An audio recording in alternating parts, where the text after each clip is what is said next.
Good evening. Sneezing on. I just want to give another quick update of where we are at with the IAmSoldierX campaign. And also, I want to give a message to any soldiers who are being called in for disciplinary action or anything. One of my good friends, we were good friends for years when I was younger. He's in the army. He has a picture of me and him, obviously on his social media. I haven't seen him for a good few years now.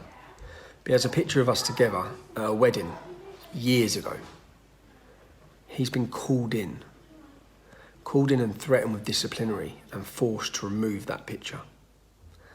So I'm aware that lots of people are being threatened with disciplinary. In fact, I have evidence which I'll be sharing with people very soon.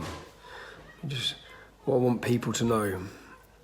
I contacted a solicitor. Some of you may remember Daniel Burke. Daniel Burke was the lawyer who took up the Chelsea Wright case. Chelsea was the young girl in Sunderland who was attacked and raped by migrants, Iraqi refugees, if I'm right.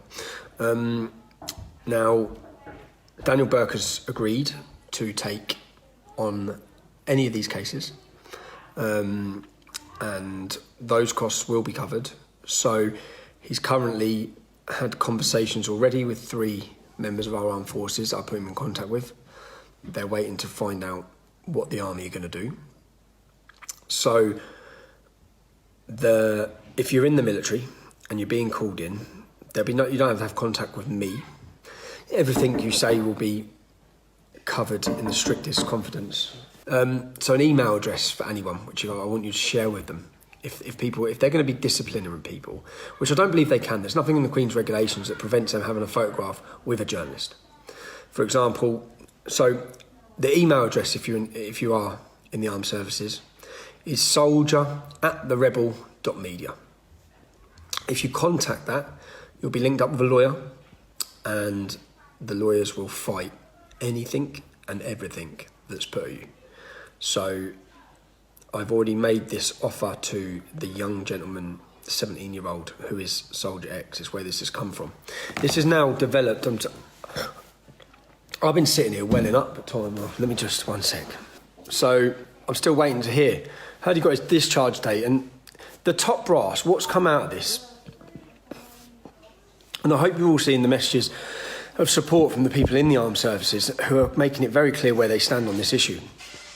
I've had captains contacting me, telling me how disgusted they all are, and how, in that captain's exact words were, he should have been made to do 50 press-ups and clean the toilets. Something like that, clean the mess out for a week. That's it. When you've got people convicted of sexual assaults, when you've got drug dealers, none of them losing their jobs for those crimes, but losing your job, that shows how politically correct the top brass are becoming within the armed services. Now, they must be witnessing this. Notice how no media have talked about this campaign yet. None of them, none at all. But this campaign isn't going to stop either. So we'll have a goal. At the minute, we're at 175,000 signatures. And that's with, all of you know if you've tried signing it, the attempted blocking by many of the big tech companies of the websites to do the petition. That's with that. How many people would have signed that petition if they could have got on when they tried to get on? So we're going to keep the petition going. We're asking you to keep signing it. And then our plan, we'll see what happens over the next 7 days. And if we have to rally en masse outside the Ministry of Defence, I can't believe, and do you know what, I've been sitting at times welling up reading these stories and reading these messages because they're coming in. I mean, I'm getting thousands of messages. It's hard for me to keep up. It's impossible actually to keep up with trying to read to see just how low morale is. And I'm a supporter of our armed forces, and some people would say that, I've read some people saying this could be damaging against the armed forces. It may be damaging against people wanting to join. I'm sorry, we need a complete overhaul of what's currently happening.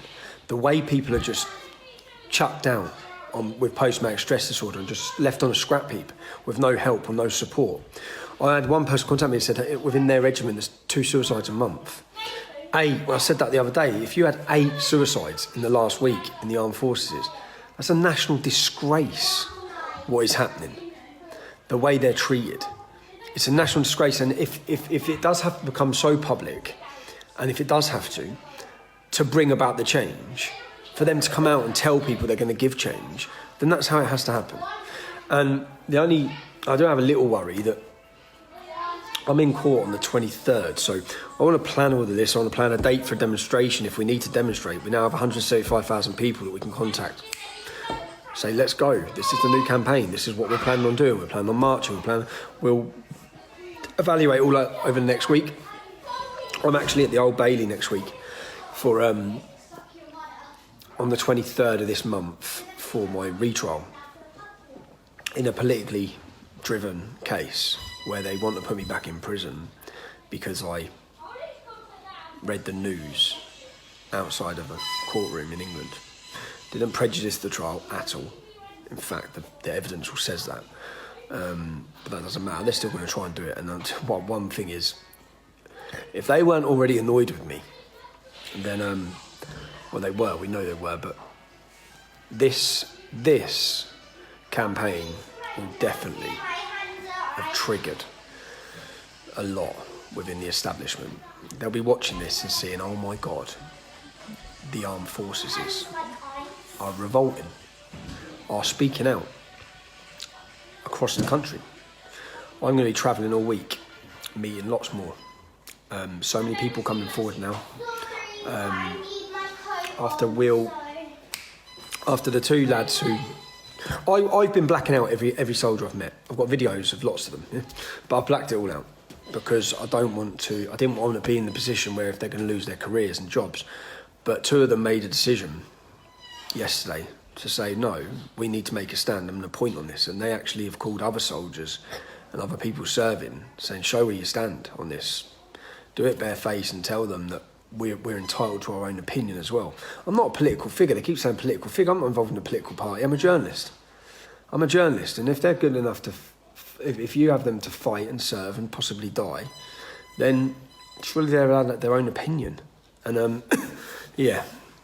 Anyway, so that's it. But that's what I was worrying about, what they may do on the 23rd, because I'm sure this is worrying them very much. And I think this is only just the start of it. This IAmSoldierX can become a voice for all the people serving, with all the problems that are going on. I know, and to be honest, I don't want to seem rude or ignorant to people when people are messaging me. It's impossible to keep up. So I went non-stop for a few days. I've been non-stop for the next few days, but I had the last 24 hours with my wife and kids up in the Wirral, up Liverpool. So I just, yeah, that's it. The purpose of this was really an update to tell people that if they need lawyers, we'll get them lawyers. That's it. I've got another. I'll keep you updated as the week goes on, because I've got lots of people to see and lots of other stories coming. But this needs real planning, and it can become a vehicle for you to have your say. And that's what I said. When people are writing down their messages, they're so powerful. When you're reading them and seeing these pictures of injured personnel with all the drugs they're having to take, and the support not there for them, this has become way more than just about Soldier X, who they're trying to discharge. The top brass in the country, the top brass in the military, you have to be listening to this. You have to be seeing this, and you should be demanding change yourself. So if you're in the armed forces, keep getting in contact. Keep sending your pictures in. We'll keep highlighting them. I need to get, as I said, I go away because I'm in court on Friday. Because I'm in court next Tuesday, I'll go away Friday with my wife and kids, because I think I'll probably be back in jail on Tuesday. So possibly. So I'll do as much as I can for the next 7 days, and then work out a way of leaving it that it's ready to roll, or it can continue. So contempt of court, yeah. This is another thing while I remember it. There's a video online of the police bring a Somali migrant onto a train, onto a plane, because he's being deported. He's being deported because there's a court order to deport him. If you affect that court order, which is what the passengers on that plane done, the Muslim passengers on the plane, prevented him from being deported. They didn't know what his crime was, but the police officer told them he's a violent offender, and he's being deported out of this country for the safety of the British public. They prevented him being deported. They're all on camera preventing it. They had to take him back off the plane. He was not deported. It turns out he's a gang rapist. He's a gang rapist. So he gang raped a woman with his Somalian friends. An English woman, no doubt, with his Somalian friends. Those men who prevented that deportation on that plane, they're going to get arrested for going against the court order? Are they going to get punished? It's just ridiculous. And even on, I've just found they have another case. Like my court order that I'm supposed to have breached, which I was sentenced to 30 months in prison for. Levi Bellingfield, who was a paedophile, rapist, murderer. He murdered a child. When he was on trial for murdering that child, the Daily Mirror caused prejudice to the trial with their reporting. Actually collapsed the trial. So the family of the young girl murdered, who were watching it, they would have had to go through the trial again with a new jury, yeah? Far worse than anything I'm accused of doing. They got a £10,000 fine. I've just been going through to looking for all the cases to just think, why am I going back to jail next week? What for? Well, kids being annoying. Anyway, so see you later.